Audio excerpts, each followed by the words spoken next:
back yesterday. My friend told me it was minus 19. Oh, yeah, I heard people saying that it was really cold.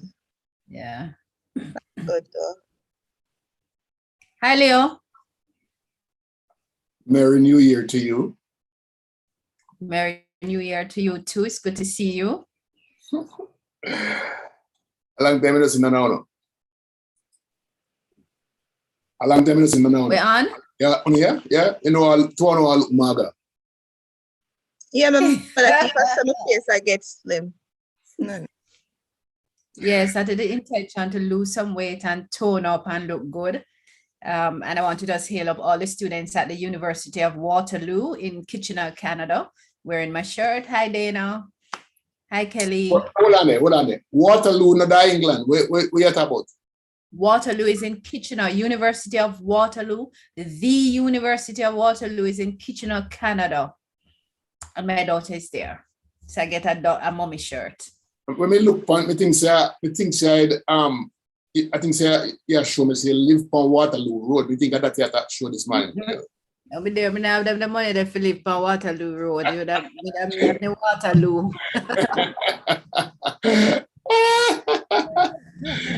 I don't mercy. What happened? Oh no, it's 2022. It's want to look kind of down and like 2021 still there. What kind of thing them there? I mean, you know, there's Omicron and IHU and FLURONA and everything. Come on, lively up yourself. Then when I lively up yourself, Leo, look on we bright and sparkling. Me run, we left the Canada bad weather. But I have to shout out my friend Monica, Michelle, and Juliet, everybody. Hail up, Opal, Tessa, everybody. It's good to be there, but it's better to be home. Let me tell you something.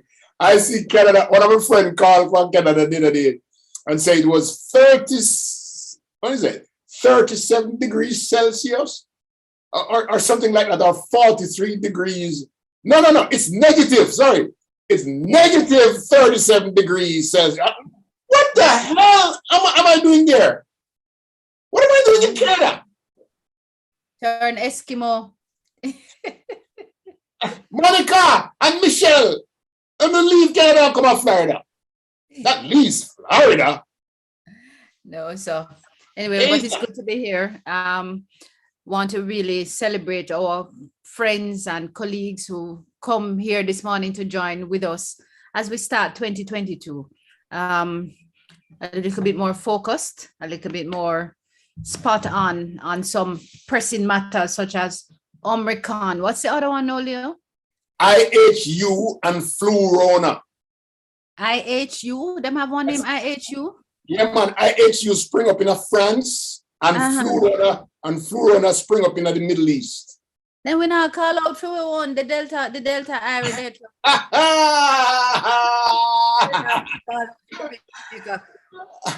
We have Iron Delta, I don't know.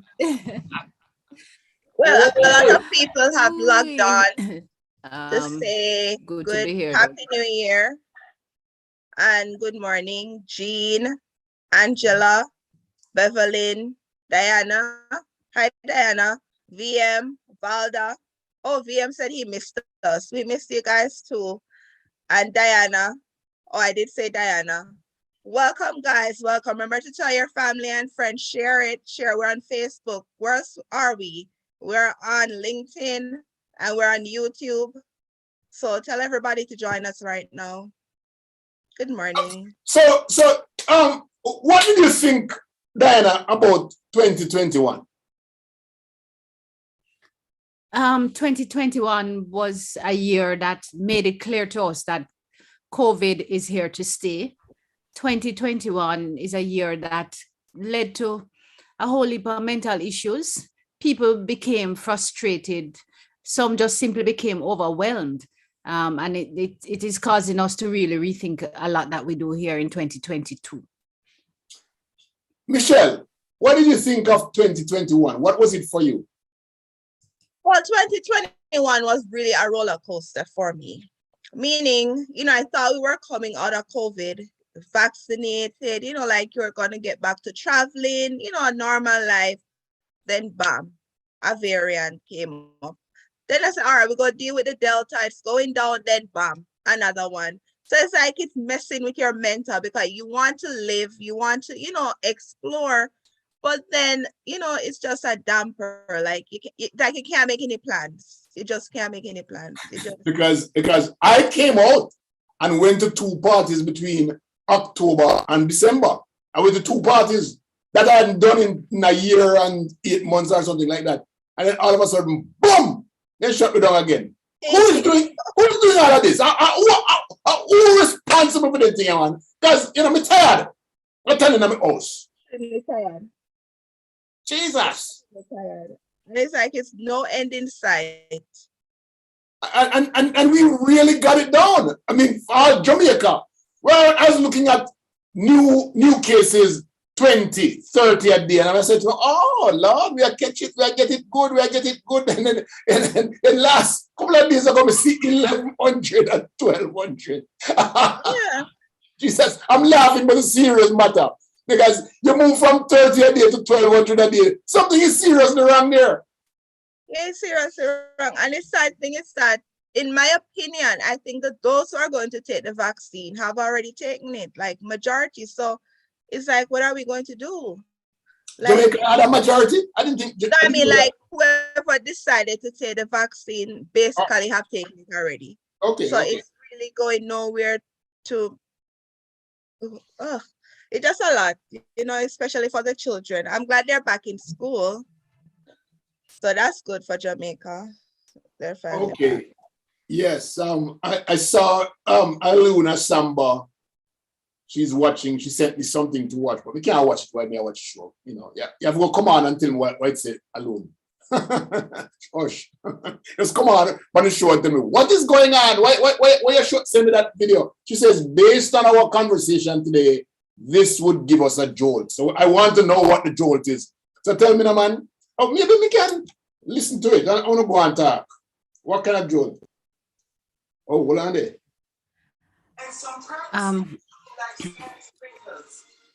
Most of you will not have a clue as to what this is saying, but don't be overly concerned because I do not have a clue either.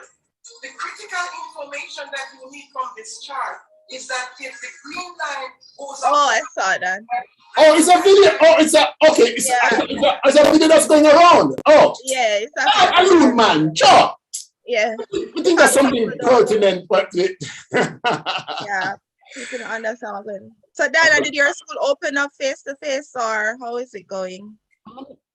Before Diana answer that, hold on there. Diana, in some point you're going to drop off my bed because you keep going to the left, and you're not going to the right. Okay, so at some point you're going to drop off the bed. You're going a little bit further. Okay, what is this?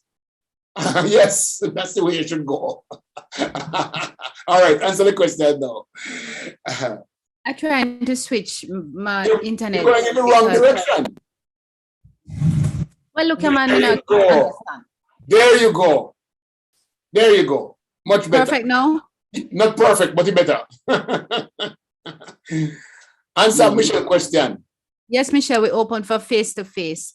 What is interesting is that initially the government said that you needed students to have 65% compliance in terms of vaccination rate before schools would reopen. But within a few days of reordering that we all reopen, the rate was just 21%, the uptake in vaccines. But yes, we've opened, trying to do what we can to educate the nation. How is it going? Like, what's the feedback from schools and such in Jamaica? People remain cautious. Students are eager to learn. They want to come out, but parents and themselves too are scared, as to the facilitators and lecturers and teachers, because now that you have this variant that is common amongst children and it spreads much faster than the others, one has to be super vigilant, which means that you have to put more process and policies in place to monitor the students, to make sure that they're washing hands and sanitizing. It just push up your costs. Mm. So does the government cover some of that cost, or it's just the? Well, I'm a private institution. My stout answer is no. Mhm. Mm. Okay. Well, the good thing is, well, I shouldn't say good thing. The reality is the people who have been vaccinated have not had, for the Omicron, have not had the same type of experience for the people who are unvaccinated. The ones that are unvaccinated are still dying, and they are getting more sick than the ones who are vaccinated. So that's the facts that going across right now. And so, I can't tell anybody that they need to go go get the vaccine, but I can tell them that your chances of living a little bit longer for now, if you get the vaccine, if you get the virus, it's better if you had the vaccine done, and it's painful, it hurt, and I'm boosted, by the way, and I don't mind telling anybody that I'm boosted, and when I got the boost the other day, it hurt like hell up on my hand, and then and maybe tell you something, it gets sick. I mean, I was last week Wednesday, I was sick in my bed the whole day. Nobody could get me out because we couldn't move because of the boost. But I'll tell you this, that nobody no more confident than me when I go and walk on the street. I'm very, very confident. So yes. Okay. Then I said, I have been working from home since COVID and loving it. Use Zoom for meetings with the bosses and clients. By the way, folks, I love snow. Is that COVID? I try to mute it in us another year. I don't COVID me that. I don't go to the business. I cough me up. I cough me cough. This is the point at which we leave the show. I cough part Father said the devil is responsible for it. You ask him, he said the devil. He doesn't Happy New Year. Just say Happy New Year. Lisa said, where did you get that fax from? Then I say, here in Canada, we are in for another lockdown, but we have been doing home delivery since the first lockdown. Go for walks and home exercise.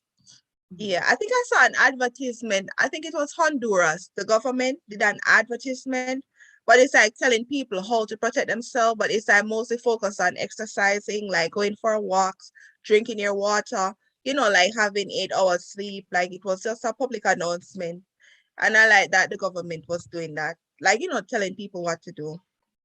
It was the same government who sent out a kit last year for every person in the country. Oh, Honduras? Wow. Really? Wow, that's good.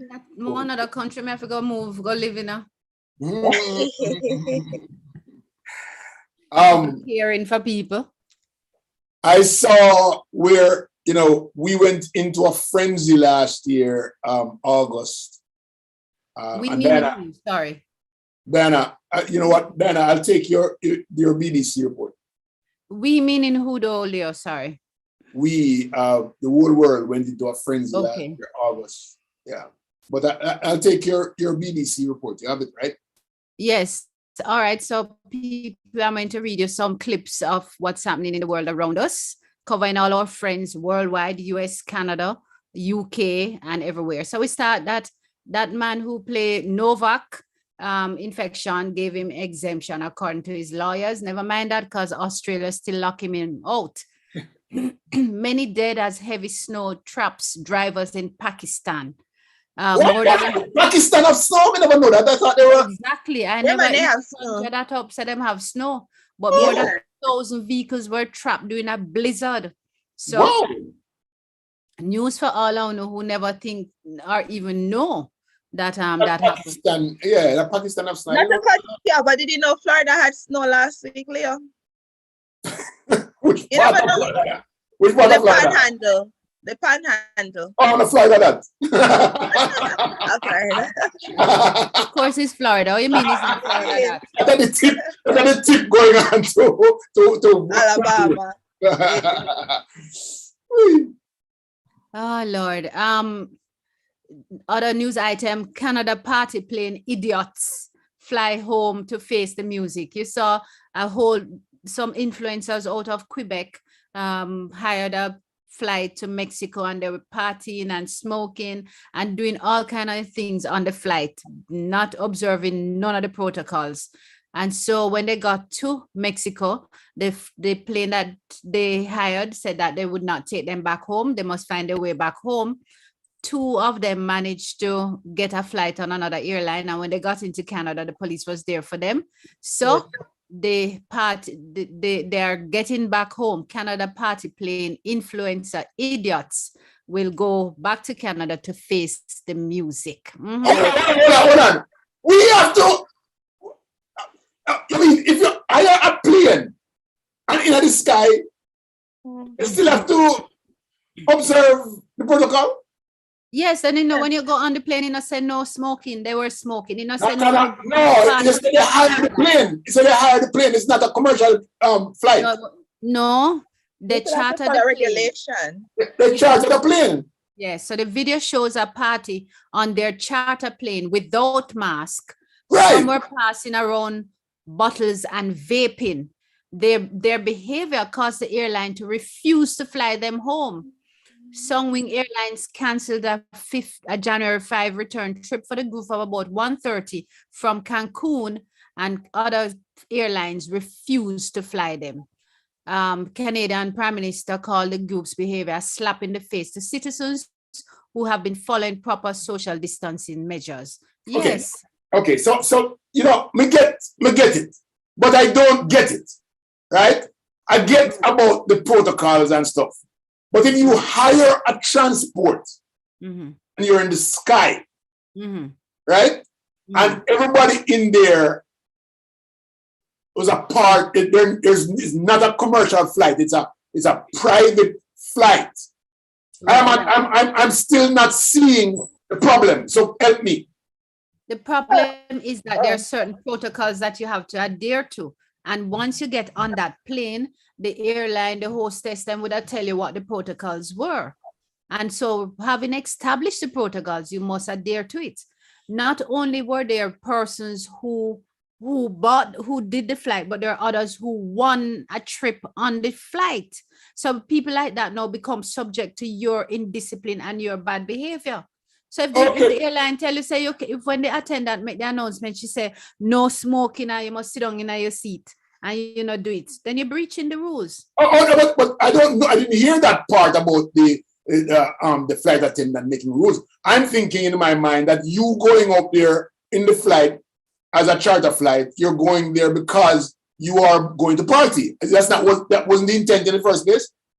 No, the intention is to go to Cancun to party. The intention is not to go take off and start party. The intention is to go to Cancun to party. And also remember, those countries have their own protocol tools to let you in, so they can deny your entry into their country at any point. And they know Canada has the strictest rules in regards to COVID. So why would they even do that?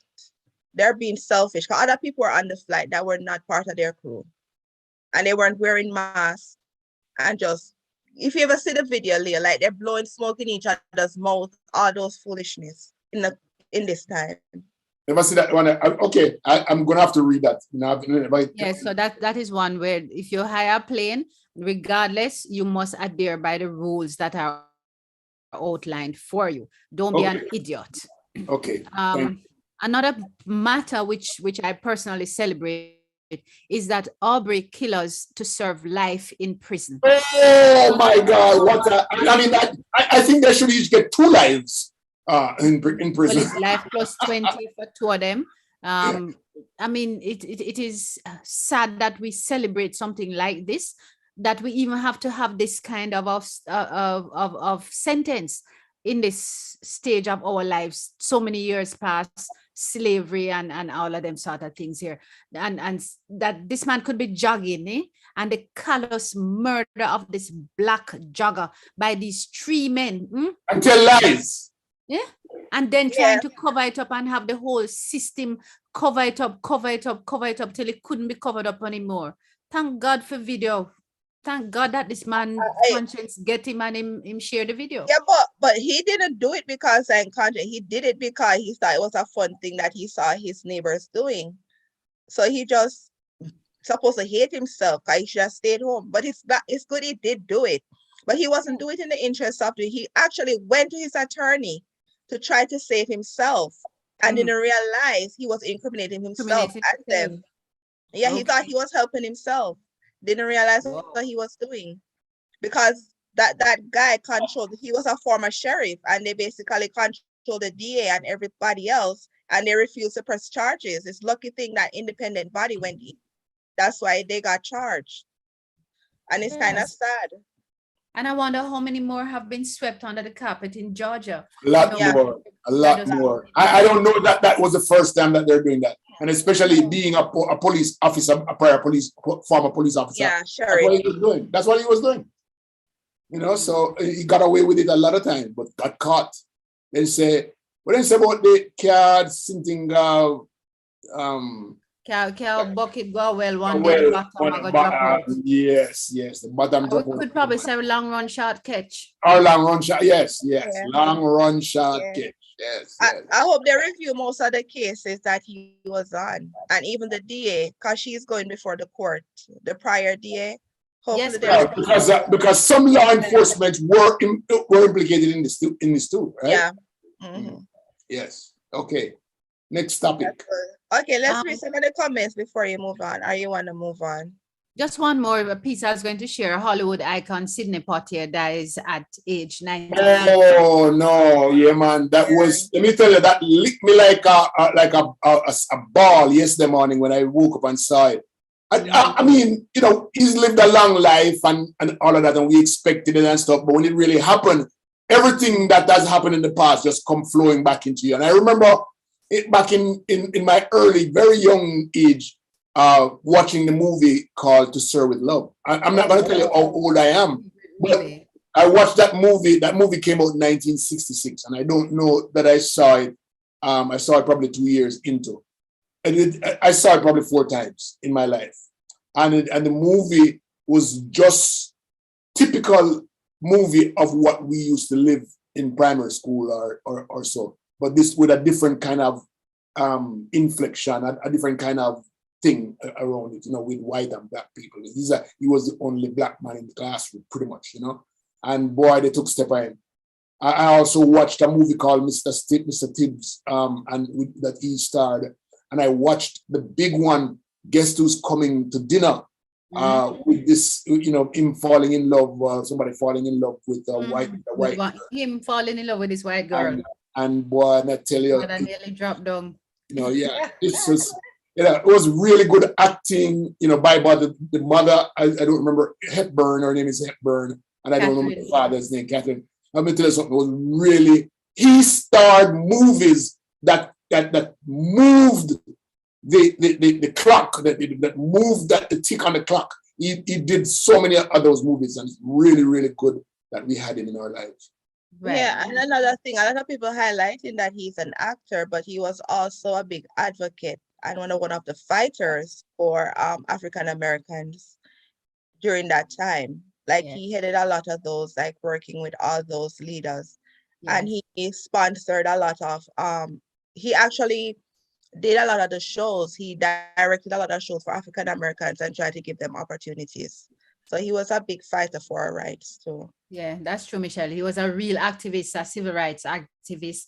He helped to plan the march on Washington with Martin Luther King during that era. He contributed to it as well. And what I always admired about Sidney Poitier is that he wasn't always just a driver or something like that. His movies were provoking in the content of what he was doing, pushing the line to say, no, we're not going to be subjective here. Yes, I'm going to go to dinner. I'm going to fall in love with this woman, and I'm equal too. I'm not no driver. I don't want to grow up and be no driver or no cook. Yes, you know, the thing that drew me to the theater, and I think moved a lot of Jamaicans to the theater at the time, was the fact that he was from Bahamas. And there was question whether or not he was Jamaican. And I know that during those days, we all went to the movie theater because we said, boy, somebody will chat patois.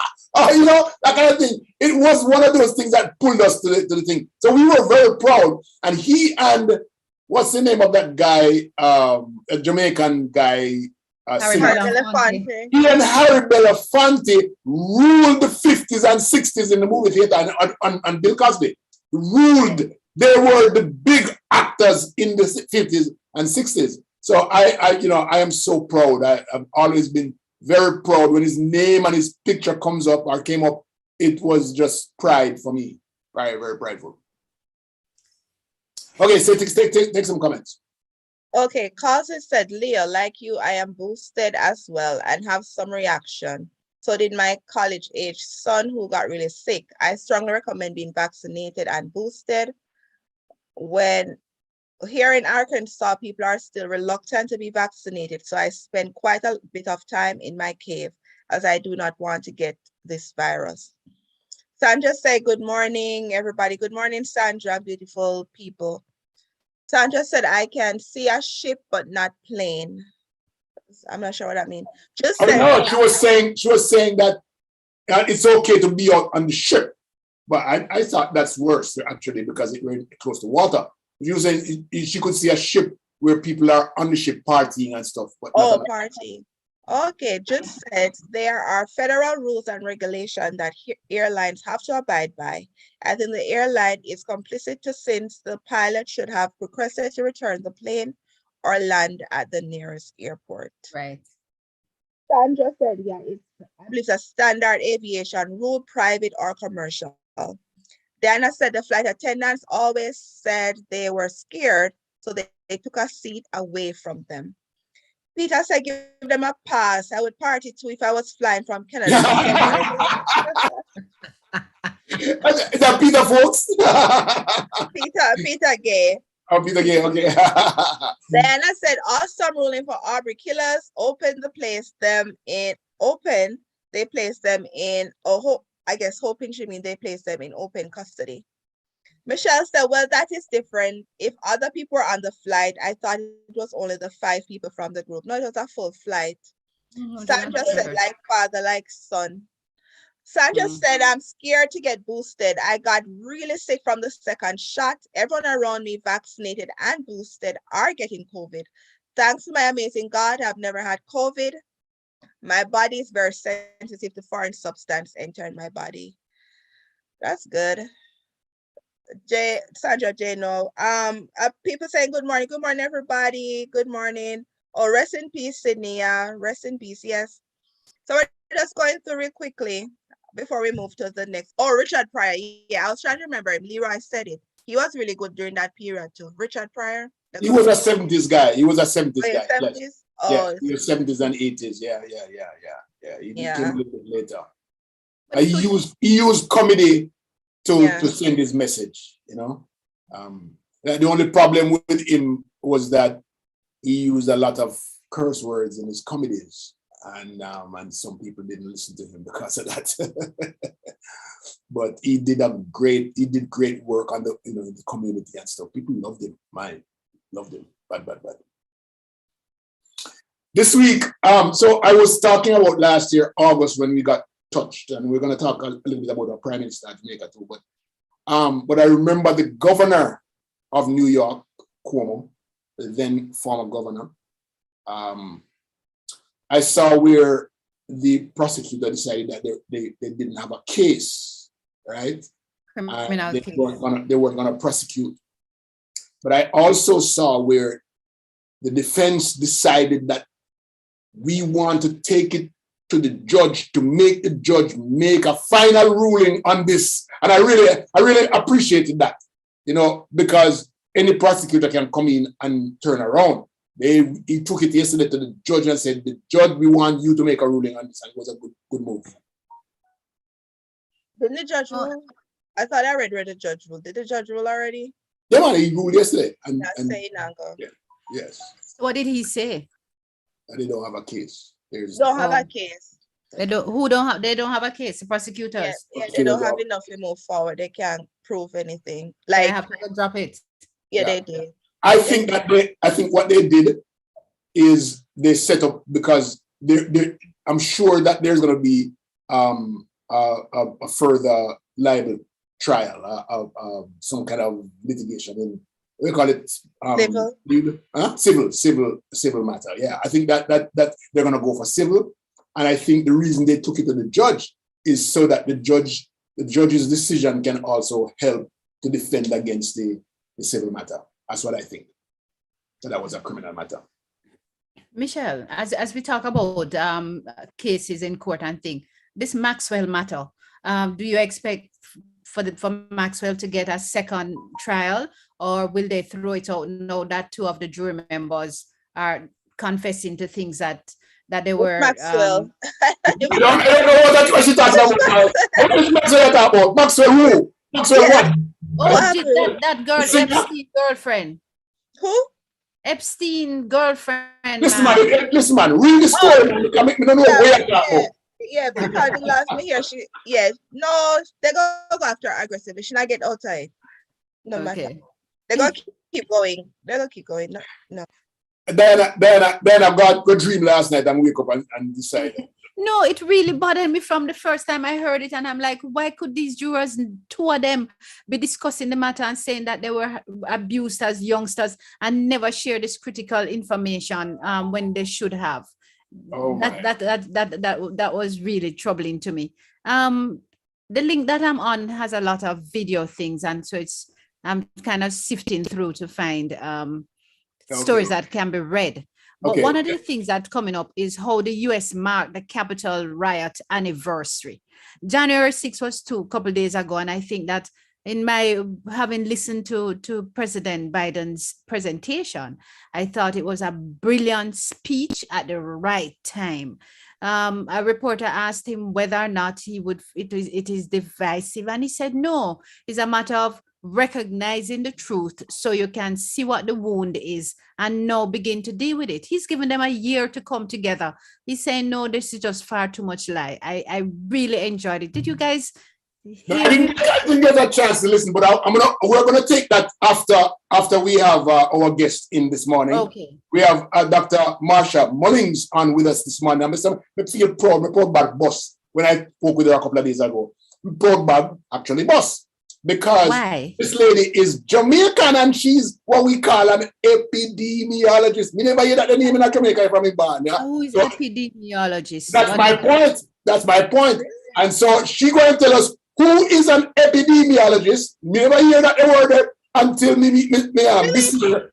Until we call it not Omicron, but the virus, this vaccine thing here. Me never hear the word until then. But when we hear it, I'll be a big people from this part of the world and that part of the world and all them things, we say, hold on, we have one Jamaican who is an epidemiologist. So good morning, Marsha. How are you? Dr. Marsha Mullings. Good morning. Can you hear me? Yes, ma'am, we can. All right, beautiful. Good morning, everyone. It's not so lovely here today. It's a little bit overcast, but otherwise it's a nice-ish day here in meet attorney Michelle Fanger.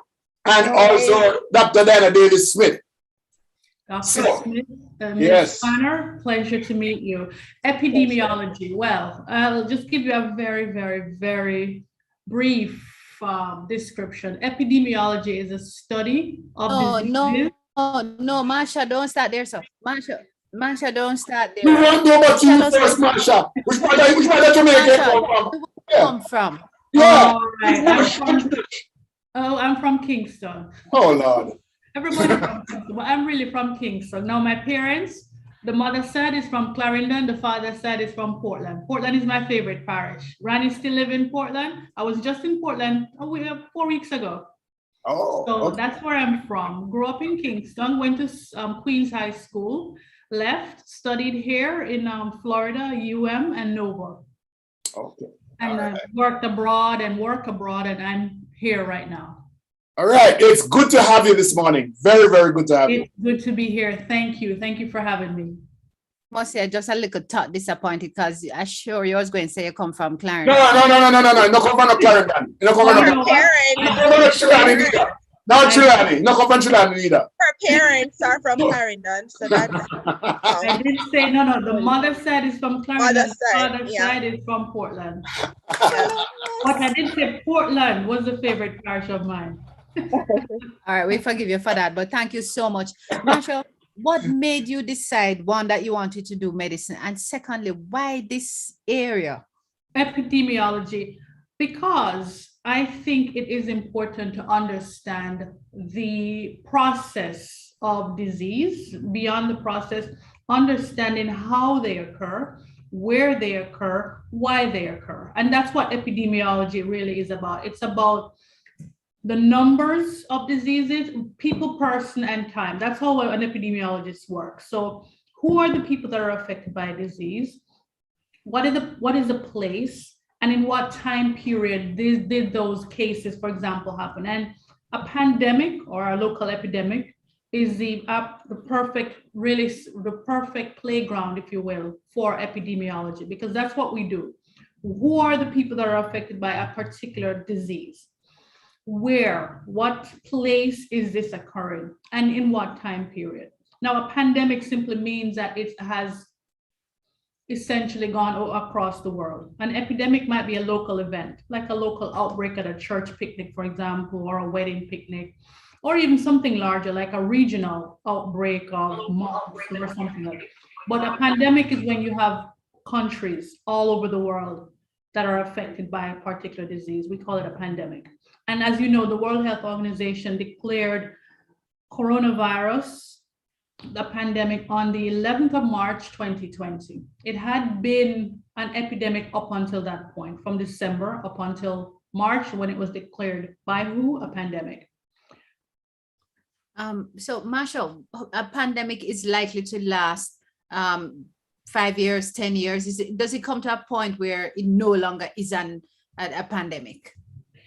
It comes to a point where it's no longer a pandemic when most of the world's population is either infected by the agent or is vaccinated against it. And the virus, in this case, it's a virus, can no longer find host in which it can continue to replicate. So in this situation, because this is new, so this is an emergent pathogen. Now, coronaviruses, there are hundreds of coronaviruses.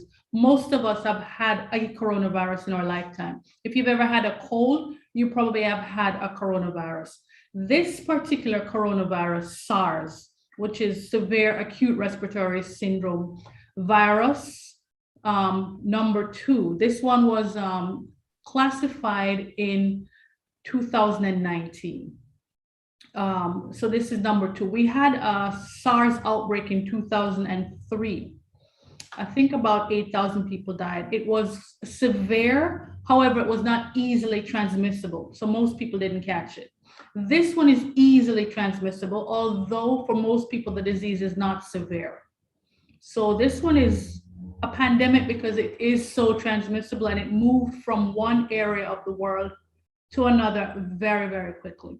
A pandemic ends then when everybody has had the illness, or when everybody has had a vaccination against the illness and the virus has nowhere else to go.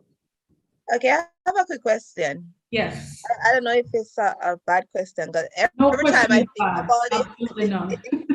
I try to be logical, but every time I think to myself, how is this virus so smart?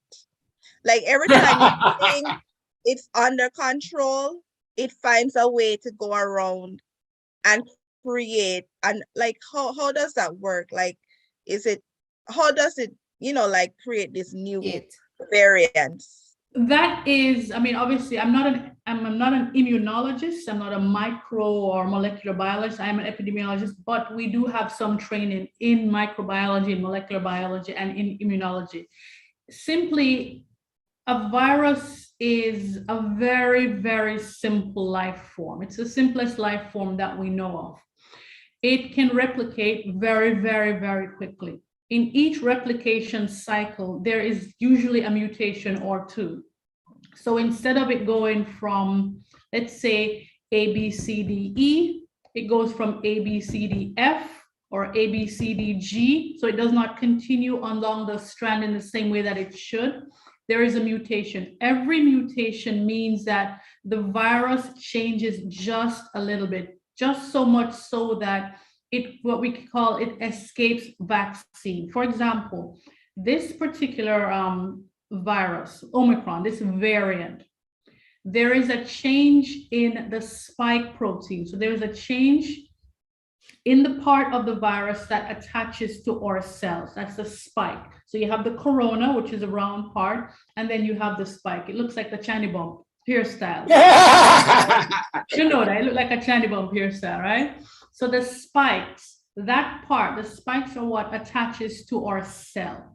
If there is a change in the conformation or the configuration of the spike on the corona, it either attaches better to our cell or worse. In this case, the Omicron attaches even better.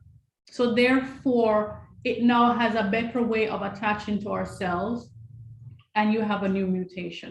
Every time the virus replicate, there is a possibility that it mutates. Each mutation either gives the virus an advantage or a disadvantage. Sometimes a mutation happens that kills the actual virus or makes it less virulent, less able to do its job. Okay. So how does it, so why is it just in particular countries? Is it because of how the different individuals are made up? Why? I'm not sure how to put it. Like, you know, like how now in Israel, they have their own. Yeah, why does the variant develop in a different country? Is it because different areas? Our bodies are different, or was there something that somebody did that will cause that spike to attach itself more or less? Not really. No, what happens is simply it depends on the population at large, how, you know, what the immunity or the herd immunity of that particular population. A virus will replicate in one part of the world and it will produce a mutation in that part of the world, which has nothing to do with the actual population itself or the physiological makeup of the people. However, because it's in that region alone, it's in that region. But as soon as someone travels from Israel, for example, to another part of the world, then we have that variant in our part of the world. And because it's now a new virus, again, just another variation of an older virus, we don't have the immunity towards that. So we now continue to have the problem that we had before. Each replication that gives the virus an advantage becomes a problem for the world. Am I to assume, well, let me ask the first question. Was the chicken flu or the Spanish flu back in those days, are they variants of the same we call it virus? Right. No, the Spanish they're different? flu, right. No, the genetic sequence of that is completely different. Okay. Yeah, the genetic sequence of that one is completely different. And the origin of the SARS is thought to be animal, zoonotic, so from bats. That's what the leading theory is, that it evolved from native bats in a certain area, and then what we call it jumped from animal to human, which happens quite a lot. Okay. So my question then is, the Spanish flu, the virus that caused the Spanish flu, is that dead? It's gone, or do we not know? Probably no. Well, every lab has as many of the viruses on Earth that we can collect. Every single lab stores them, works on them. The CDC, every lab in the world has all the viruses that we have identified in the world. They're under serious lock and key. And we do research on these viruses, but they're still here. So if we have a man or a woman who said, "Boy, I'm more and get rid of the people," Yeah. Yeah. This is where biological warfare comes in. However, every country has made the decision that biological warfare is inhumane and it's wrong and we don't do it. It's as bad as nuclear warfare. We don't engage in it. It's illegal to engage in it. All right, I have a quick That's question. learning. Do so if we, Yeah. if we choose. Marsha, I want to ask you, is it possible that we might have our own variant of the of COVID here in Jamaica, but we're not aware because we don't have the technology or to test it or to determine that? Oh, absolutely. There is no doubt that in Jamaica, in the island, in the Caribbean in general, but in Jamaica in particular, that we have our own variants. Now, it may not be circulating in a way that makes it a problem, or more likely it's not recorded. We don't have a testing facility in Jamaica to sequence different variants. Now, we can send those away to the US or somewhere else. Some participate in larger lab to do, but I have no doubt that we have our own variants within the island. They bought the equipment for $40 million a few months ago. The I don't sequence, know. That. okay. Yeah, they bought it, but I don't know if they're operating. It's still not working. It put down somewhere. I see. Well, Yeah. to be honest, they said they need people to learn how to use the equipment, and I guess because how the world is operating, I guess they're not They need in Marsha line. down there. They need Marsha down there. They need Marsha down there. Marsha, you know how to use a machine? I do not, but you know what? I'm happy to learn. I'm happy to learn. Yes, me too, but nobody not asking if we want to learn for using machine and all that. That's what we need to have a conversation about how to get that done. But so Marsha, if we have a variant, who determine what it named? Because me and Leo and Michelle said it named the Irie Delta. I believe it's the World Health Organization that comes up with a naming system. We have to try to keep it standard. So the World Health Organization is in charge of the naming system. So we have IHU, we have FLURONA, we have Delta. I mean, what else is out there, Marsha? What are the ones that we don't know about? We're going to run through the Greek alphabet. And at the point that we're hoping that it doesn't go through the Greek alphabet, then we'll have to come up with a different naming system. It's like Yeah. Greek So alphabet we'll that we run follow. through the Greek alphabet. Once the Greek alphabet is exhausted, which we, as I said, I hope that doesn't happen, we will have to come up with another naming system. Okay, so do you have any prediction on when this might end or no? I believe that once the Western countries have reached a point of herd immunity, we can start to see the beginning of the end of this thing. So in the US at the moment has the worst epidemic profile.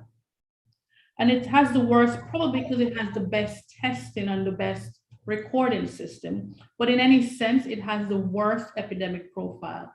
Once we get to the point where the US population is 85 or more % of the population has immunity, meaning they have been vaccinated or have had the virus itself and have recovered and also have vaccine, then the population of the US will start to see the virus subside, or the prevalence of it subside. But we need for that to happen in every large country. But more importantly, we need for that to happen in developing nations, because as long as the other nations are not immune, travel and commerce means that we will continue to introduce new variants of the coronavirus across the world. The Spanish flu lasted about 2-3 years.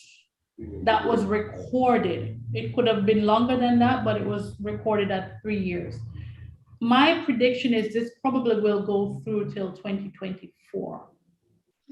We didn't have as much movement as we do have. There you go, right. During the 1918 to 1920, we didn't have we didn't have the global travel that we did, and we didn't have the speed of travel and the efficiency of travel. So with this situation, I would say between now and the 2024, but we need to have every person in the world either recover from COVID or vaccinated, especially in the developing world. So maybe the developing world should restrict travel then, right? And if they do, their economy suffers. Yeah. The Caribbean, Africa, Sub-Saharan Africa, Southeast Asia cannot afford to restrict travel. Yeah, so it was a good idea to allow everybody to be vaccinated, but the US did that rule, so everybody has to be vaccinated. Or they have the virus. Or just infect everybody. Why we don't just infect everybody then? Why? That's What not good. does the numbers look like, Marsha, in terms of the unvaccinated and the vaccinated and the propensity for contracting this virus? What are the numbers like out there? What are the numbers? Right. Well, I can speak for the United States. About 62% of the population has had at least one vaccination. Now we're at the point where we have three. We're calling it 3 vaccinations. Now we're not even calling it a booster anymore. So there were before, about 2 months ago, it was 2 and a booster. Now we're just calling it 3 because they're probably anticipating a 4th. Whoa, okay. They're anticipating a 4th because Israel just did a 4th. FLURONA. Right. Israel just did a 4th. And so there is a possibility that they're going to develop a 4th. If now Omicron, the variant, apparently causes less severe disease for people who become affected. So there may not be a booster developed for that, but we're still in the process of thinking about a 4th booster, which is why they're now calling this 3 shots. 62% of the United States population has had at least one shot. I looked at the numbers. I didn't see the numbers for Jamaica this morning, but I do know that you have at the moment 100,000 cases as of today. It's something like 99,680. 99,463. Okay, 463, right? 99,000 and 2,489 deaths as of today, right? Yes. Deaths as of today in Jamaica. And then for the people, what does it look like for Omicron? Are the people who are vaccinated, what does the number look like? The ones that vaccinated versus the ones that are unvaccinated? Are we finding more people dying that are unvaccinated? Or, I mean, what does that scale look like? I mean, in terms of this Omicron variant or in general? Let's do general first. Well, right now what we're seeing is about a 5% breakthrough rate, which means that for people that are fully vaccinated, now we're calling 3 shots, but people that are fully vaccinated, there is a 5%. It's creeping up a bit, but there's a 5% breakthrough, meaning they become infected despite having been vaccinated. So the 5%. 5%, that's high. That's a high number. That's a high number. It's not zero. It's certainly not zero. I wouldn't say it's high in terms of, pandemics. It's not unheard of and it's not unheralded. So 5% is not that high. I would say when we start getting the double digits, it's starting to look like the vaccines are not as effective as they should be. But right now, they're still seeing a 90 to 95% efficacy for the vaccine. So right now, there's that percent breakthrough. For the people that have had a breakthrough infection, their disease has been mild to moderate, but mostly mild. For the people that have been vaccinated, fully vaccinated, and have had an infection where it is a severe disease or there's a death, it's because they've had some serious underlying conditions. So it appears that the vaccines are not as protective against severe underlying conditions in a person. Okay. Marsha, we have a question. Why you have to be very careful if you. Okay. Jean Wignall said, Marsha, what do you recommend that we do to continue building ourselves? Continue building ourselves in terms of being healthy. Take the vaccine. Yes, I would recommend vaccination. Certainly, if you are if you're in the age group where it is you can get a vaccine. So if you're over, I believe it's now 5. If you're over 5 years old, you can be vaccinated. You don't have any underlying issues that would prevent you from getting a vaccine. I would say get the vaccine as quickly as you can.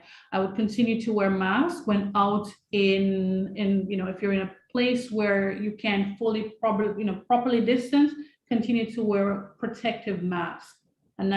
If you can get the KN95, the N95s are very difficult to get, but a KN95 or a very good, strong protective fabric or cloth mask. I would Yes. continue to avoid crowds as much as possible. And I would continue to assume that everyone you see could possibly have the coronavirus. Marsha, When do you think they will? Oh, sorry. just the mask. You broke up a little. You're breaking. Yes. Yes, I discovered a mask that has a filter that you can actually put into the mask to create another layer. Is that a good thing to do, to put a filter into your cloth mask? Or is it okay just to use the regular cloth mask? Well, I have read that it is not highly recommended, because what you're doing is you're introducing holes into the actual fabric. If you have to do that yourself. Okay. If it's already inserted and made particularly for that mask, then you can go ahead and get one of those filters. But if you have to keep reintroducing a filter into it, what you're doing is you're creating even microscopic tears in the fabric itself, which could make the mask or the fabric less effective at providing a barrier. Okay. As long as you don't have to keep cutting or Yeah. No, it comes with a slot for the Right, insertion okay. of the mask. Okay. Pull the mask or you pull the filter out. They say that you can discard it, or they say that it can be washed and reused, but Right. affordably enough to be discarded. Absolutely. As long as you're not introducing rents or tears in the fabric itself, that should be fine. Anything that creates a barrier between you and someone else's droplets, that helps.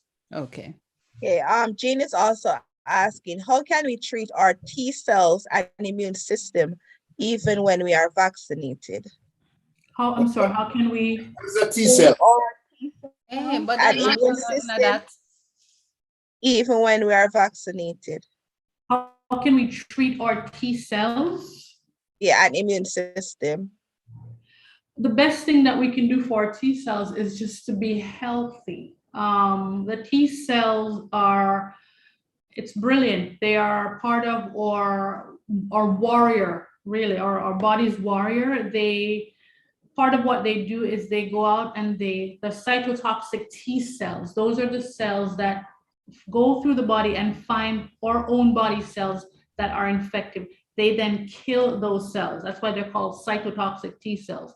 The T cells also aid in memory. So they don't just go out and hunt for infected cells. They also develop a memory of the pathogen, and they then create essentially a bank of itself to come back and fight. So it's one of the best part of our immune system. They have the frontline fighters that go out and do their thing, and then they have the backline, which has a memory of the actual virus, the configuration, or if it's a bacteria, and then creates a massive army to then deploy should the body see a similar virus or that pathogen again. The best thing you can do for your T cells is to be healthy.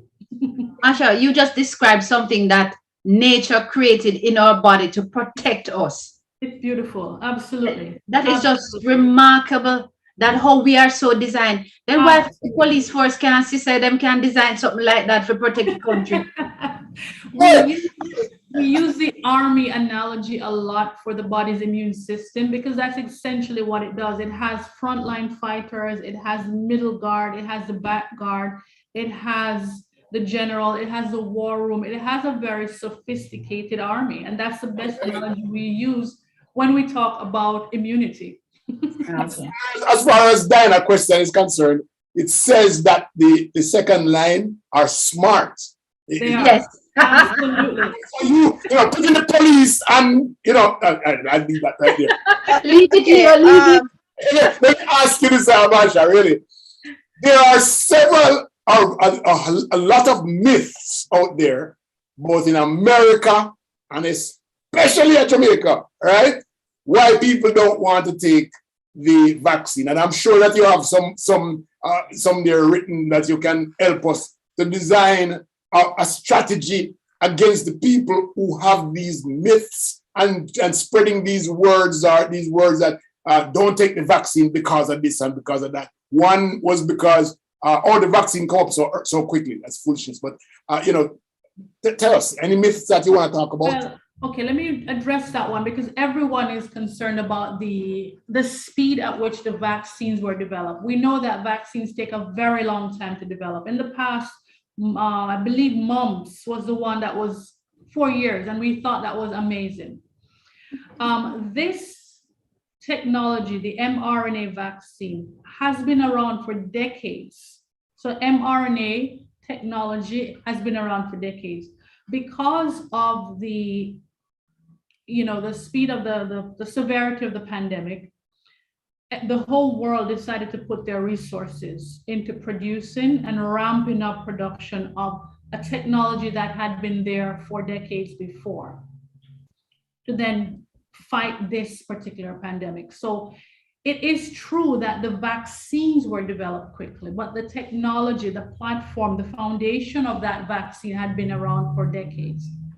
And so that's why we have a very quick rollout of it. I do understand people's concern. It seemed that we just made it overnight, and no, that's not what happened. Decades and decades and decades of work and research has gone into mRNA technology. We suddenly had the platform, we have it, and we had the money and the backing of the entire world to ramp up development.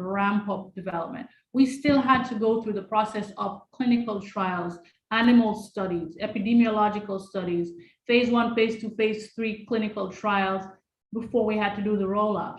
And we always have to do that. Well, the one thing I am very glad for is your explanation this morning of how the variant is developed, how a variant is developed, because now it seems, since you have the mRNA for a long time, it means that, and we've had the virus, the SARS for a while, it means that they've been looking at both to see how they can fight each other, or the vaccine can fight the SARS. Absolutely. And when there is when the variant came into play, it was just a matter of, okay, let's find something now to tweak. We simply had to tweak. Absolutely. Okay. Addressing some of the other, I mean, if you wanted to ask me about some of the other concerns. I want to ask you before you add, Marsha, could my pet get COVID? Yes, you can give your pet COVID. We have seen that pets have had COVID, dogs particularly, because people spend more time cuddling with dogs. Cats are a little bit more selfish. So they tend to do their thing, and if they want to cuddle, they cuddle, but they're gone. Dogs, certainly, we've seen COVID in large cats. For example, lions and tigers have had COVID. We have seen COVID in gorillas and large ape, things that are close to us genetically. So we have seen those.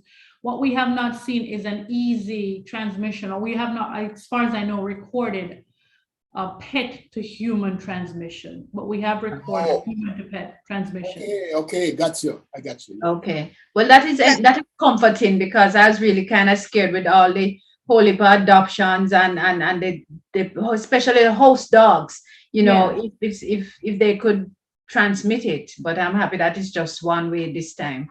Yes. Okay, I just have one quick question. Do you know how soon vaccine will be available for children under 5, or they just don't know?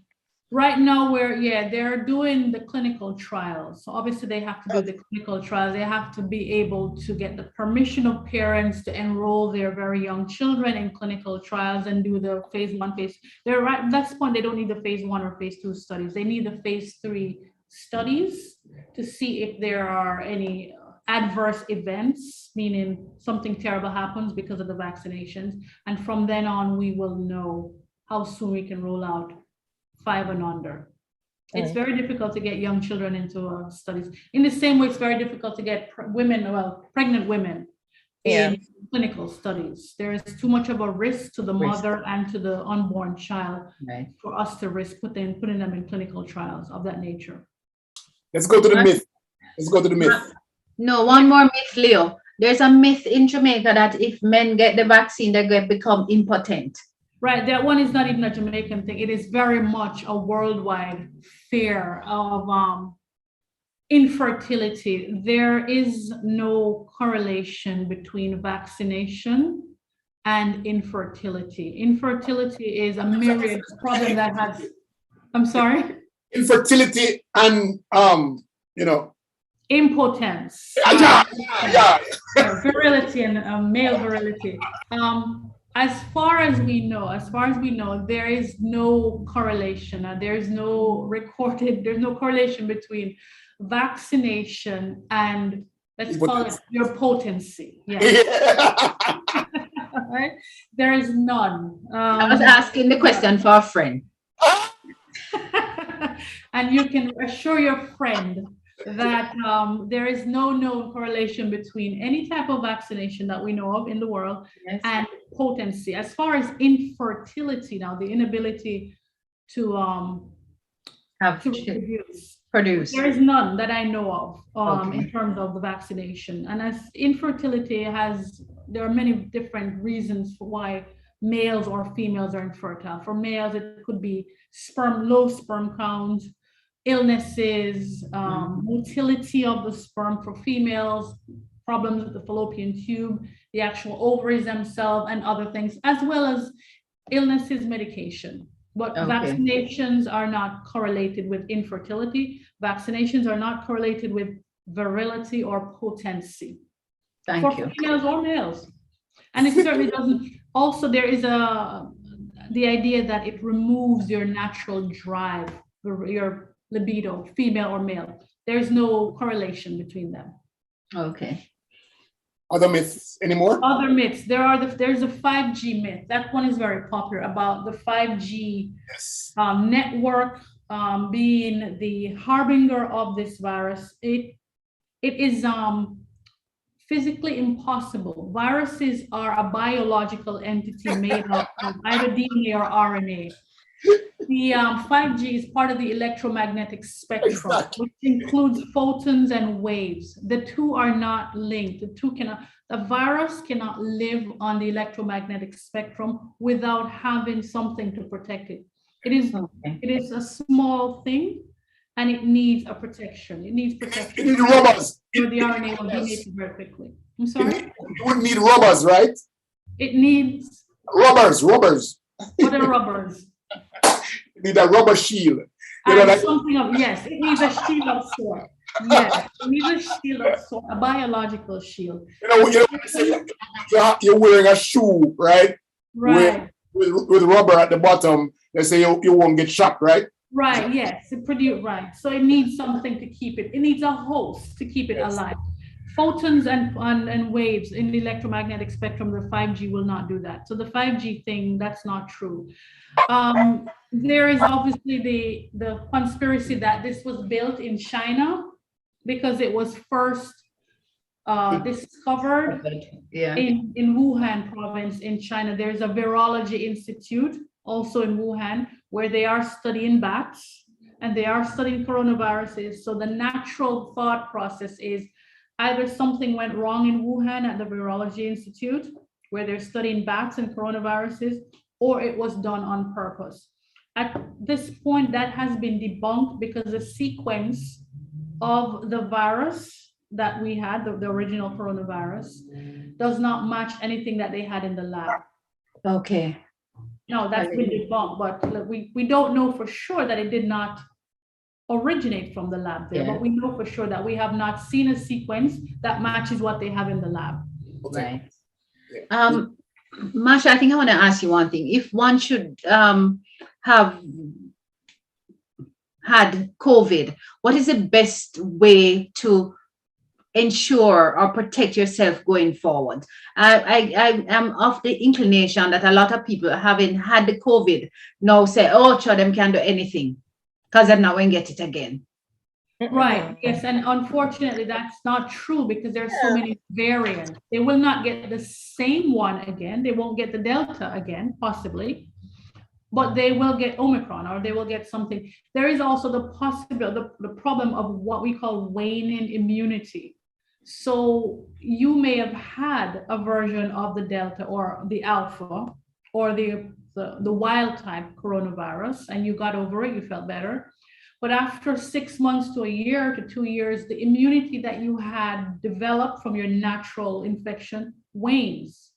So if you find that original again or a Delta, you may get infected again, like anything. That's why we have to get a flu shot every year if you get the flu shot.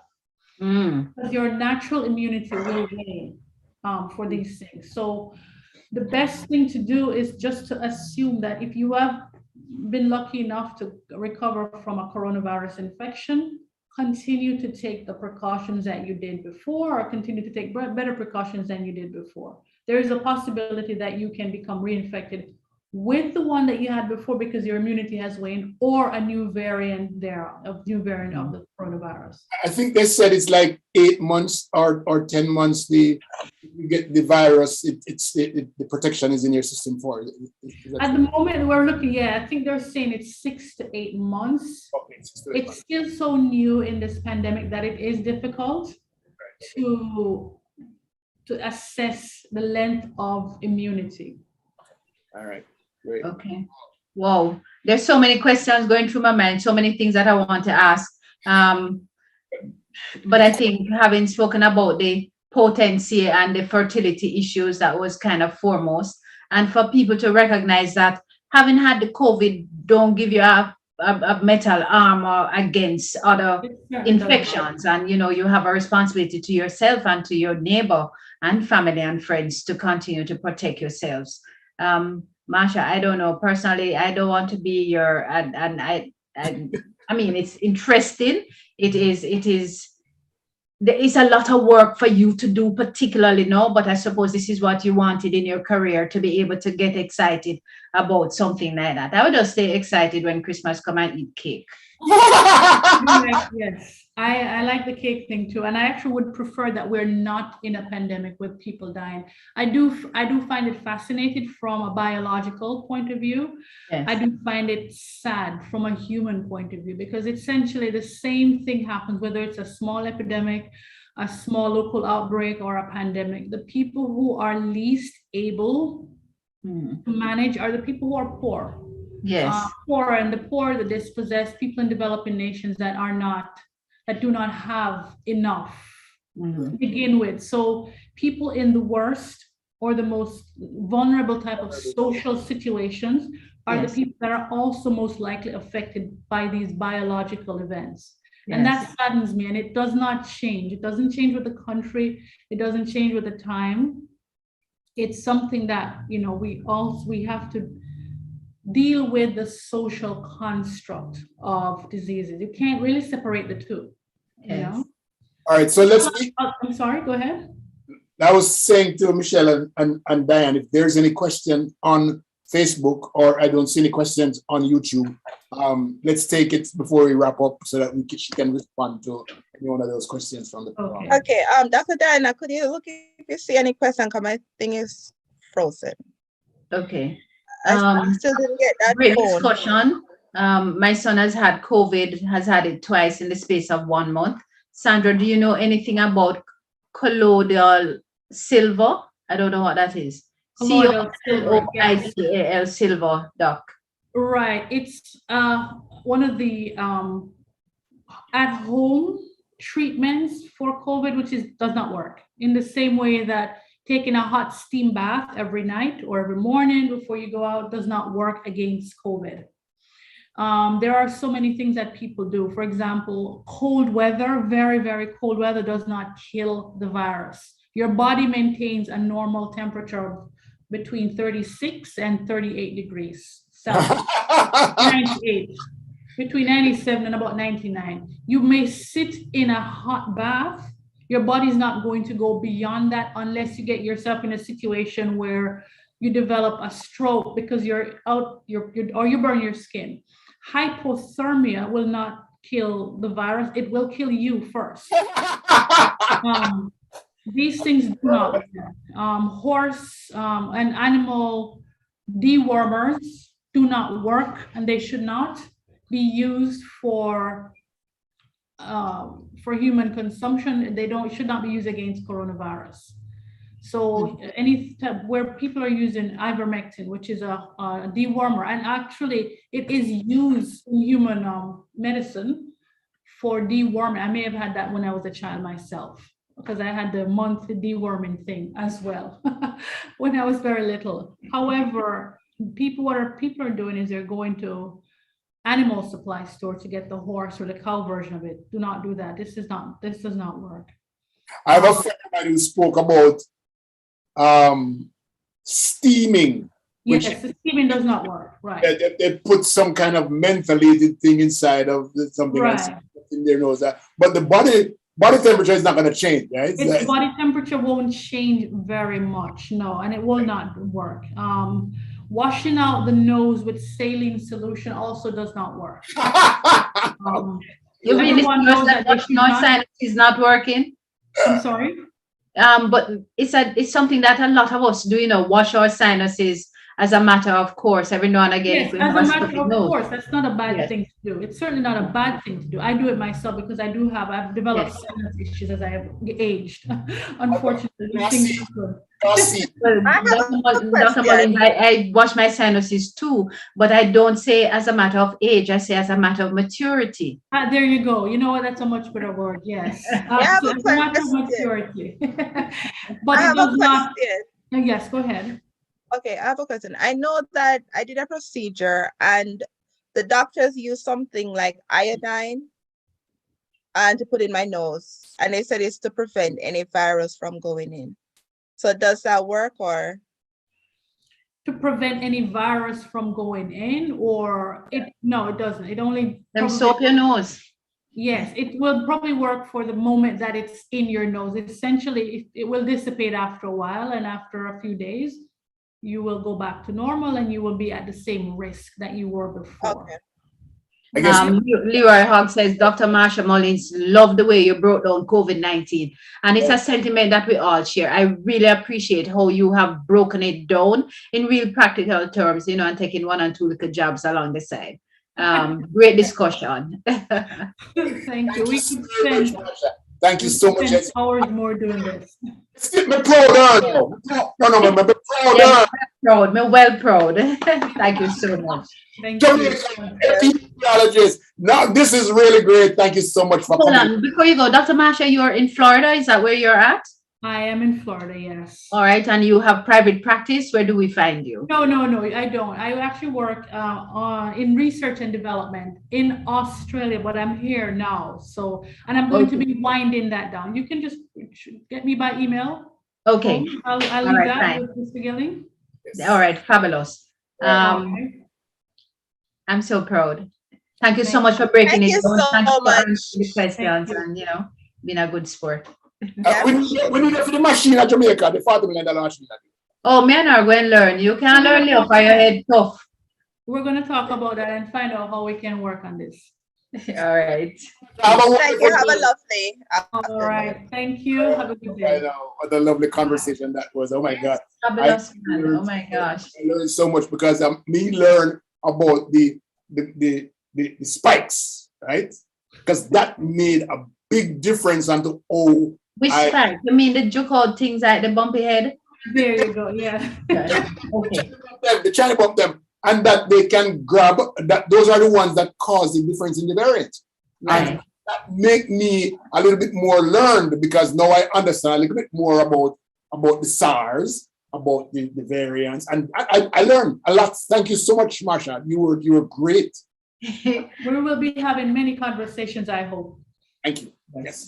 Thank you. All right. Thank you. Have Oh a my good gosh. Bye, everyone. Thank you. Bye. Bye. Could not say it any better, Marsha. Okay, that's nice. Yes, that really is good. Little is a dangerous thing, for me. Now, when you go out there, now go think say you're not Dr. Mullings. Exactly right. I was about to say I'm going to write a paper right now.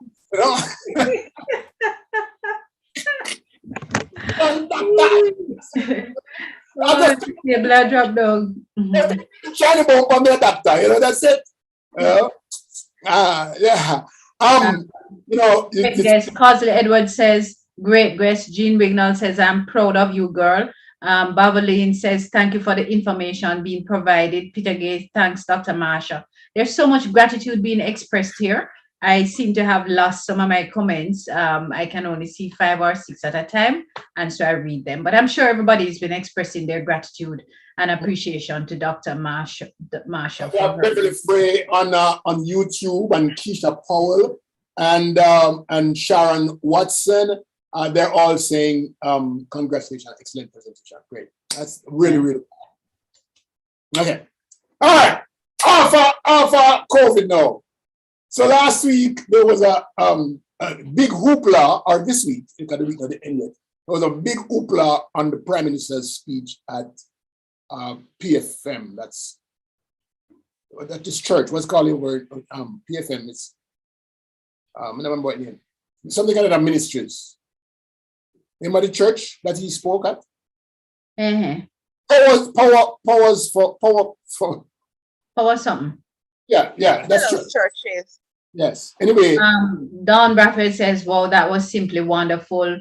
Francois says, I still hearing your conversations. Then we're not gone nowhere. Then you must hear a conversation. I'm proud of you, girl. Mm-hmm. Okay, so the thing was, the Prime Minister really seemed to have broken down over the death of 2 kids. Sandra Kamak says it's Power of Faith Ministries. Power of Faith, thank you, God of mercy, Jesus Christ. And I'm a good friend, Bishop Davis. There's your friend. Jamaica, Bishop Michael Hutchinson, right here in Miramar. Was that same church? Same church, yes. All right, and so there's been a whole lot of hoopla about the Prime Minister breaking down at his speech about 2 children who died, 2 boys who died in Clarendon, right? In Clarendon, yes? No, nobody did at Clarendon. No, not Clarendon. Kingston, the little girl that was shot, the 10-year-old girl. And everything you love called Clarendon. Anytime a bad thing to you talk about Clarendon. Clarendon is pretty much bad. Clarendon is pretty bad. Bad. And listen, I am sure that word, that thought came from the fact that she's ready to say now that Trelawney is such a great, right? It is. Our crime rate went down. Well, there's been a lot also of talk about was there sincerity in the breaking down? Was he sincere? When you said breaking down, sorry, Leo, but I missed it. The only part I know from that is the Archbishop song. But tell me, what are you speaking of? What happened? I watched him, and his tone, his body dropped when he spoke about it. It hurt. You ever see Sidney Poitier act? There's a lot of talk about whether or not there's sincerity in his display, because there has been a lot of deaths in for example, COVID, and he didn't break down in COVID. There's been a lot of deaths across the country in murder rate and stuff, and he didn't break down. So tell us, I don't know, Michelle, I think you have been following this. Give us your thoughts on this one. You want my thoughts? These are my thoughts. Just my thoughts. When I saw the crying, he was crying, like he said he can't sleep at night. And I guess the mother or sister of the child that died asked him a question, and he said he really can't sleep at night. Like when he started to get emotional, there's a point when he said, all right, he's being sincere because he's been genuine. But right after that, he went on an attack of the opposition. Yes. And it made very loudly. Like going after the opposition. Of the feeling of the expression. Yeah, so to me, that's just me. If you're being sincere to me, you just address one issue, you don't attack others. And that's just with me. Like if I'm going to apologize, I don't backtrack, I don't bring up everything. I just focus, because the issue was that little girl dying and what can be done for Jamaica to get to that point. But if you're attacking an issue that you as the Prime Minister can fix and you can solve, it takes away from it being genuine. And that's just my opinion. It looks like, I would say, Dan, I am so sorry for you wearing that, really, really sorry for you wearing a Waterloo thing this morning. It just doesn't look good. I'm so sorry. Yeah. But that way, right? You're sorry, but right? Yeah. But remember last week you went to a rock store and last week. Yeah, that kind of thing, right? Yes. Well, I'm sorry that I missed it then. Because and I trust Michelle's observation, if it's a backhand lamentation, if it is that you're lamenting a situation and then in the very next breath you're finding time to accuse somebody or to cast the blame, it really is not seemingly out of character of the Prime Minister, because he always is recognizing a situation but passing the buck. Yeah. And it has happened far too often. I think the Prime Minister needs to just man up, recognize that we all have shortcomings as a people, as an individual, as a leader. There is no leader who is able to address all things all the time. Just embrace it, make the changes that needs to be made and stick by it. But don't do the backhand compliment. Like Michelle says, that kind of backhand compliment. But let me tell you, coming out of that thing, my hair said my Archbishop was informed. Bust a tune. It's something. But as I talk about crying, I remember during when they killed those innocent children, Stony Brook, under Obama, President Obama, former President Obama, he cried. Mm-hmm. Yes. And he talked about what changes he wanted in regards to gun laws. He never blamed anybody. And you felt it. You wanted to cry. You felt it because we all heard for those children. Yes. So every leader have done it at some point. Cry, get emotional. It's human, and that makes us connect with them. But the attack. What happened is generally, when you get that emotional about something, you probably are unable to continue the conversation. It doesn't. Your conversation broke down. Emotional, yeah, you become so emotional. You don't just burst out into boom again, and you're all right again. It just doesn't make sense. And so you want to make sure that particular topic is probably kept to be the last topic of the day, so that you can leave emotion in an emotional way. Well, I don't know what it was about, but I would suggest that whenever I'm going to in bed, I'm closing doors now, because serious. What do you mean? He said he can't sleep at night. Oh, God. Well, listen, if the Prime Minister couldn't sleep at night, imagine poor people them at Kingston. Not being able to sleep at night with all the 1,500 or 1,300 murders that take place in Jamaica within the year. You understand? Or with Omicron, rolling across the country, that kind of thing. So but Leo, if the Prime Minister can't sleep at night, what about the liquor man down the road? Yeah, road corner, people that kick down their door and they have to shiver. Like every night you hear about people kicking down their door. Kicking down people's door and on all the of that. roadside talking and people just shooting. Police are shooting, so they kick down their door too, right? Yeah. No, there's so many instances where 2 people get murdered down in Hanover, 2 people get murdered in Western, and them just kick off the door and shoot them up and all of that things. And them don't have no security around them. And if the Prime Minister have security around him 24/7 and him can't sleep at night, what about we? Oh, somebody call me Dr. Leo, see? Somebody call me Dr. Leo, what a mistake. They said Dr. Leo, yeah. Well, you'll be doctor soon. Speak it into me. Yeah. If your Facebook loading command is frozen. Well, I'm not seeing any more comments, and I'm sure that my last comment was 6 minutes ago. I'm done buying gifts for everybody. Christmas come and gone. If you didn't get a gift for Christmas, you're surely not getting a gift for 2022. You're not buying a phone. Some already know that. Yeah, we already know, so you're not sending no gift, so we now expect none. And I need a phone, but okay. So Causey Edward said, what is unfortunate about the situation with the Prime Minister, while, as Michelle said, he ventured into an attack on the opposition, is that successive Jamaican leaders cannot seem to gain control of the social issues such as crime and the economy. And it goes back to the need for a new operation where we address the inequalities or the inequalities on the social level.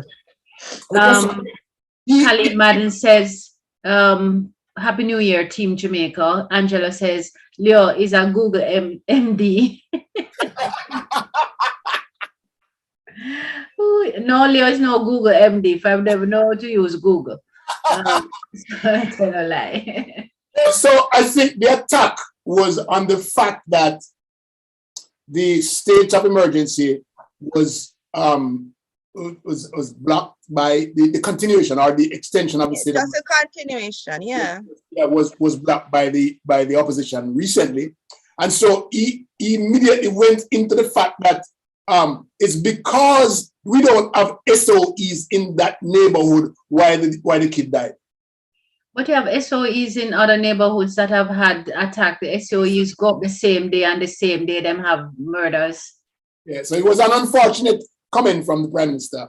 I encourage our leaders to come up with a plan. I don't know that SOE is a plan to curb crime. The root of crime is not what they think it is. It's really deeper than what the police or the soldier can do. And so putting police and soldiers in our community, it's like martial law, and you're not allowing the people to live their natural lives and become social. SOE create martial law in that community, and it's not natural. So if it's not natural, you're not reducing crime. Yeah, but just to say it's the SOE, right? That's what he wants to work. But to say if that's what he wants to work, right? Couldn't he have done another one within the time frame past where he could do an if that? They don't want to. But I am saying that the social fiber of the community is not being created and maintained when you put SOEs on the communities. The communities are not thriving naturally anymore. They're thriving on the fact that, the police want to go shoot me if they step out of the door. That's it. Yeah, and we did see a video came out with a police officer threatening civilians about shooting. So it's not a crime solver. It's a stabilizer for for a particular situation for a particular time. It's not permanent. It's not permanent. Yeah, but I guess I'm not the leader, but I guess I think differently, because if, say, the opposition voted against my thing, I'm going to prove them that I could still do it, and I have other things in place to solve this, to prove them wrong. So if that failed, that was my plan B. I would have C, D, E, have different things in place to try to work. Not just hands up and be like, okay, they voted against it, so let's blame one set of people. That's not right. All right. Let's come off of the politics here for a minute. And I want to talk about politics is crime. Not politics. It's not politics. It's social issues. Talk about dance politics, because it looked like she got Canada to lose weight. You know what caused the weight loss in Canada? What caused the weight loss in Canada? Was this a part of your New Year's resolution, right? And look like Michelle she lose some pounds. And then all of a sudden, what's going on? What was this a resolution thing? Because me not seem to lose none. And because eating enough bun and cheese and enough cake over the holiday. No disrespect, but you don't need to lose no weight. You go disappear. Just stay right where you are. Just stay right. Oh, disrespect, but stay right where you are. Well, what were your resolutions in pre-2022? What did you plan to do? I plan to live my life, just live, do what makes me happy. That's all I want for this year. But then 2 more variants came about and said, no, you're not. Stop you in your track. I haven't lost much weight. I lost a few pounds. But it was my intention to drop a few pounds because I was just touching a little bit past 140, something that I wasn't comfortable with. I think my shirt and the color probably is a little bit slimming, but that's just it. In terms of resolution, I just want to introduce in a serious way social emotional learning and restorative practices in Jamaica across the education sector. I find that there are both approaches that if we can use them to manage the mental challenges that educators go through and their students as well, we can use it to manage conflict situations in a substantive way. So that's my focus as it relates for this year. and to stay healthy So and eat more pork. What's the pork? Why? My resolution is that I want to go to Jamaica one time this year.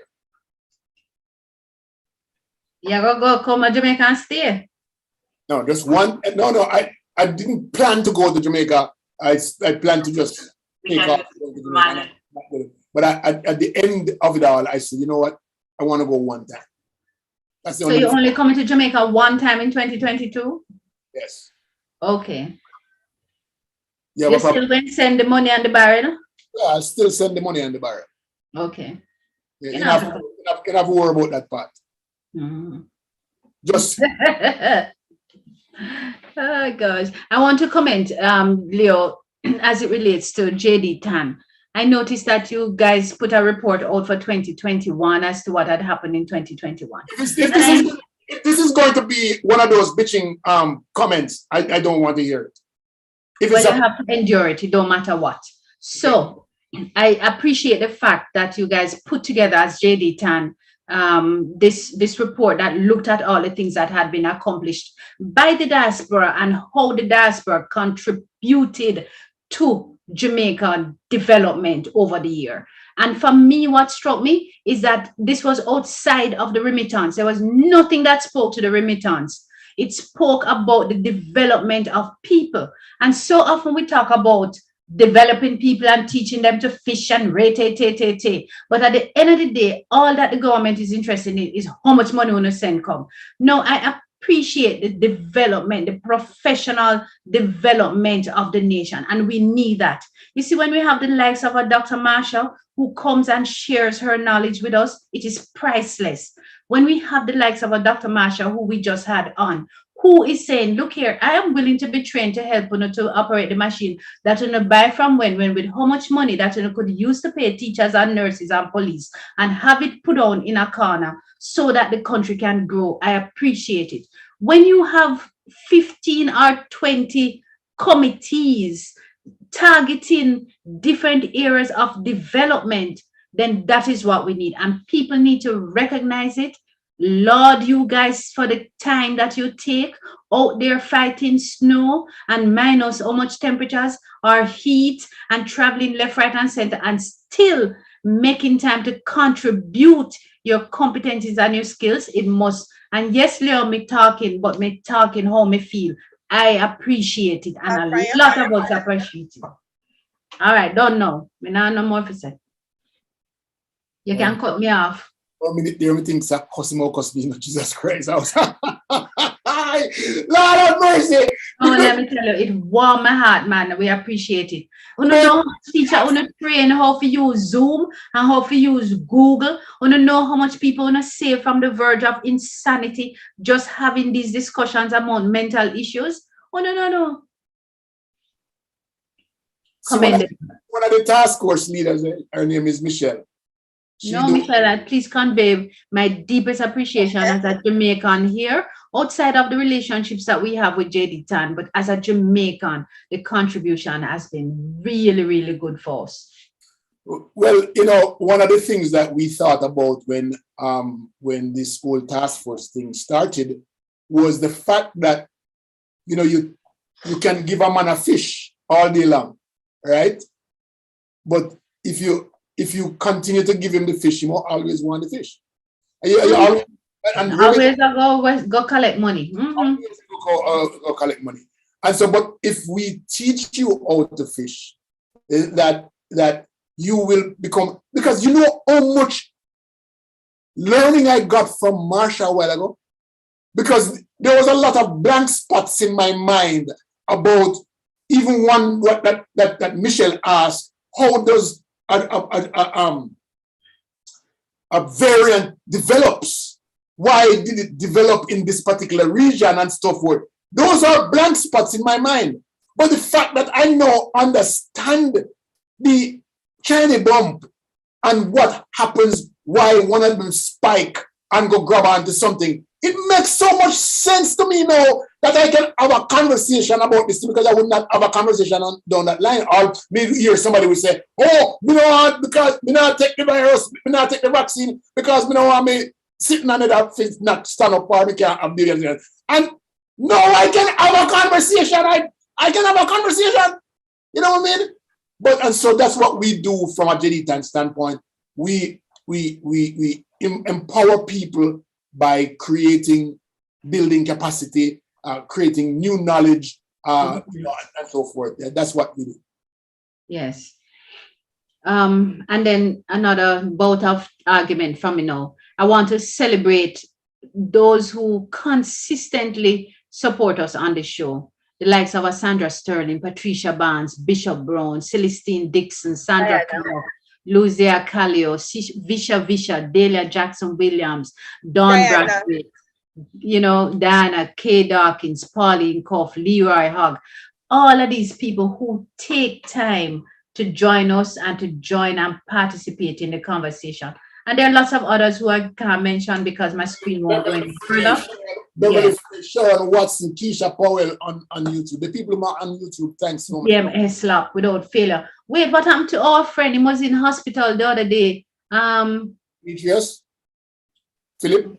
Yes, where's Philip? Yeah, what happened to Philip? He's out, and because I see him all over Facebook having parties and things. You see him in I'm not here this morning. Easy.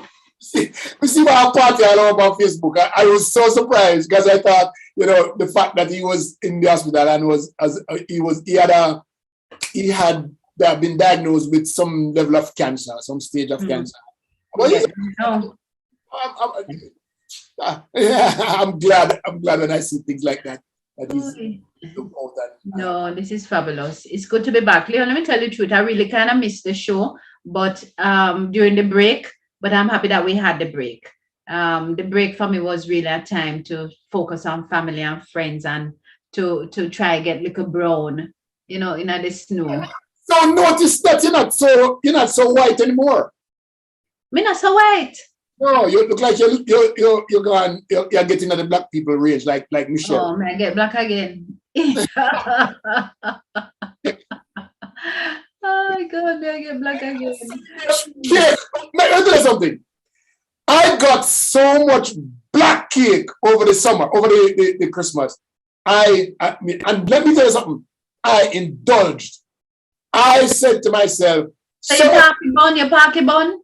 So much people, not the bun's still there, but so much people spend so much time to make cake and send come give me. Me say, me now make that waste. The energy when I'm gonna get that, me I put that the energy in me too. Yes, I indulge in the cakes. That was my Christmas. Trust me.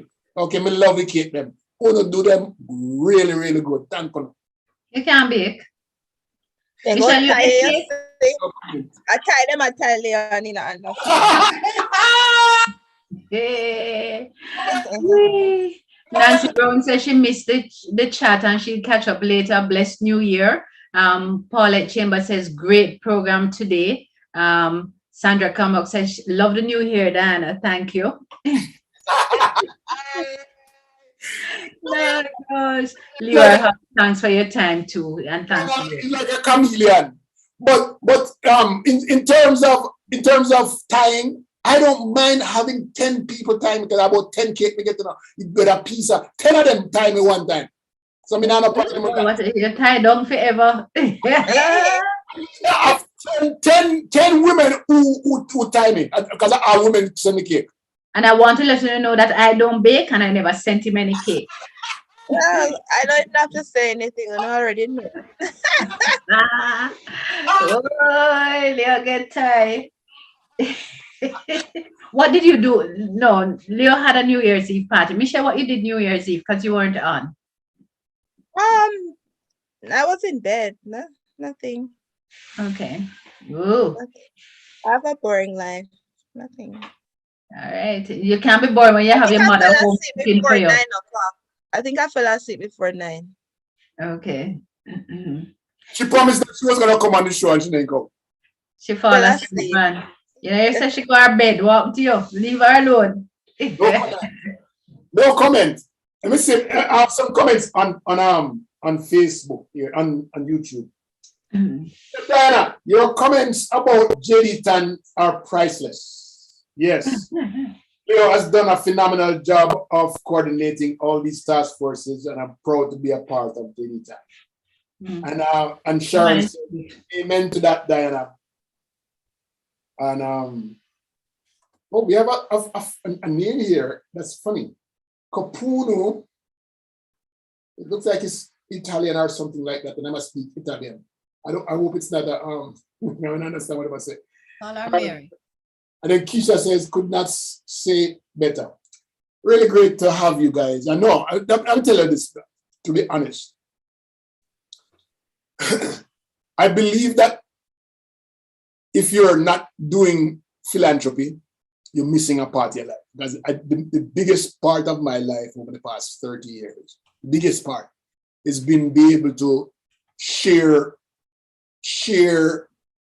myself and my life and sharing with others who are creating an opportunity for other persons. The word others is a very big thing in my life. Others. And so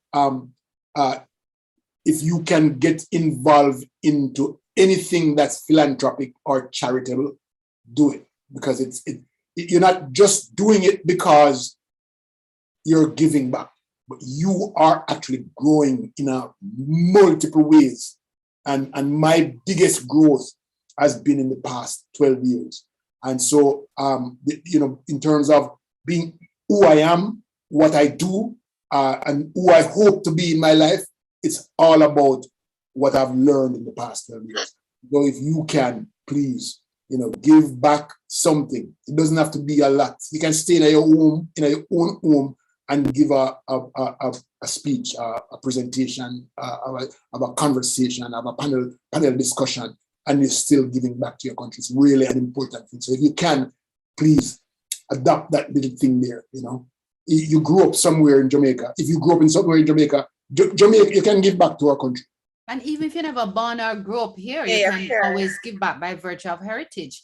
But it is important for us because always the emphasis from us here in Jamaica is that what we want from foreign is the money. Send the money and the barrel and send the clothes and the barrel. And we don't have any appreciation for the struggles that you all go through in order to be able to go buy the barrel for the $80, go supermarket, spend $300, spend another $150 to ship the barrel, and when the things come with us, namming, so like say, we're entitled to it. For too long, that has been the mindset. And so there are lots of Jamaicans overseas who can't do that, who can't afford to do that, but who can join a conversation and talk about their challenges growing up, share their experiences, and that is giving back to your country. And we in Jamaica need to appreciate the little things.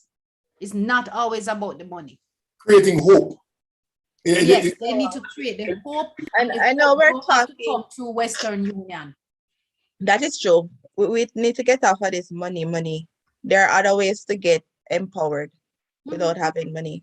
But while we were talking, I just saw a news bulletin came in that the new cases are at 1,593. People, Jamaica, be careful, please. What is the positivity rate? That is probably at least 40 something. No, it's gone from 40 now because it was 49.9. 46. So probably 50%. People, let's protect ourselves and our children who are so innocent and can't get a vaccine. Sanitize, wear your mask, social distance. If you don't have to go out, stay home. Stay home. What has happened, ladies and gentlemen? A lot of people have lost their jobs, right? It's because businesses have downsized, businesses have gone out of business, right? And they're closed down. And so now there are a lot more people on the road who are unemployed. And it's not just in Jamaica, it's huge in America, right? Just because we lose our things, Sandra Sterling says New Year resolution is Jamaica first. Leader Prime Minister Diana. Lorna Hamilton Blackwood says, welcome back, guys. I went through withdrawal, not having you on Saturdays. Love Have a that. happy and healthy life. I love Jude says, thank you for highlighting this, Dr. Diana. It's not all about the money. And when you tell them you don't have it, then vex. SMH, I don't know what SMH means, sorry. You can't call anyone in Jamaica to just say Shaking my hello. head. Jude's called me, I'm there. And then Dela says so true. Sorry, Leo. Oh, Diana, I don't know that what is SMH. That's been around for 20 odd years. What you talking about? You know what I is don't SMH? know where it mean. I may tell you, so I don't know what SMH mean. What Shaking it my mean? head. Oh, shaking my head. I always thought it was just sigh, but shaking my head. Thank you. And Leon, I know what I mean, you know, and just I read it. Lawton Wilkinson says, thanks for talking the truth. Jamaicans need to show better appreciation for what their family members do for them. Yes, that is what I want to encourage. We need to show better appreciation. Well, let me put it in monetary terms, though, the work that you do, right?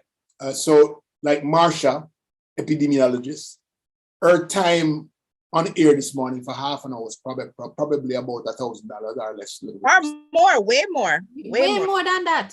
She's like 7,500, 10,000 an hour. And so she took time out of her busy schedule to come on the show this Saturday.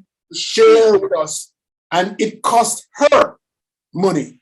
Exactly. So it's like giving us remittances. It's the same thing. It's just Yes, that, and it's a better remittance because she reached so many people. right. You understand? Yeah. Sandra, you see, Sandra thought that SMH was kissing your teeth. That's KMT. What Oh, the hell you mean by that? That's KMT. We need a social media expert to come on the next show and explain all of them. I am an expert. That's KMT. Anyway, yeah. So consider this. If you have 5 persons who are of Marsha's the like, on a panel discussion for an hour, that's 5 hours plus the preparation time, plus the downtime. All right. So we're talking 5 hours, 10 hours max. Multiply that by their cost. $10,000 hour. Easily, very, very easy to compute that that particular panel discussion was very expensive, because it doesn't even take that person alone. It takes persons like me who have to sit in the background and make sure that all of this is done properly, and technologies. It's really a very costly thing, and so we should not take it for granted just because Marsha came on and spent a half an hour with us that it's nothing. It's a lot. It's a lot because Marsha's time, and it's also your learning.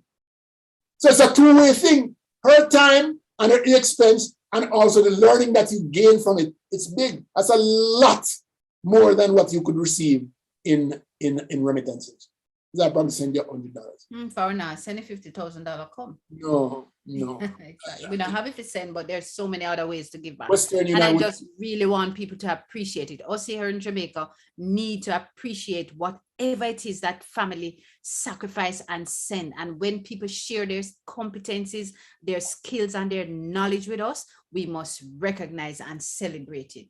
This year, people need to be far more appreciative. True. Don't it, Michelle? Yeah, they should be more appreciative. A lot more. And give credit where credit is due.